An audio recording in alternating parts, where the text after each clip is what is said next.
విలక్షణమైన నటనకి పరిపూర్ణమైనటువంటి రూపం కోటా శ్రీనివాసరావు గారు. మహానటుడు, ఒక లెజెండరీ క్యారెక్టర్ యాక్టర్.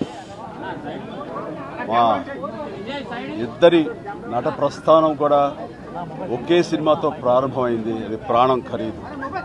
అఫ్కోర్స్ ఇక్కడే నారాయణమూర్తి ఉన్నాడు, నారాయణమూర్తి కూడా ఆ సినిమాతోనే ప్రారంభమైంది అనుకోవచ్చు. సో సుదీర్ఘమైనటువంటి ఈ నట ప్రస్థానంలో మా అనుబంధం వెనవేసుకోవద్దు, అంతా ఇంత కాదు.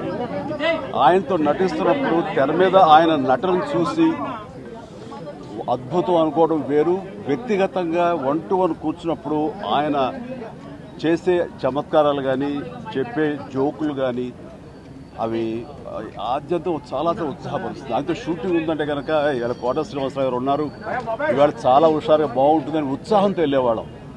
అలాగా ఆయనతోటి ఒక అనుబంధం పెనవేసుకు వెళ్ళింది. ఇంకా ఆయన చేయలేని క్యారెక్టరు, చేయని క్యారెక్టరు, మాట్లాడని యాస మాండలికాలు లేవనే చెప్పాలి. అంతగా పరిపూర్ణమైనటువంటి నటన. నాటక రంగం నుంచి వచ్చి సినిమా రంగంలో తనకంటూ ప్రత్యేకమైన స్థానం ఏర్పరచినటువంటి గొప్ప నటుడు.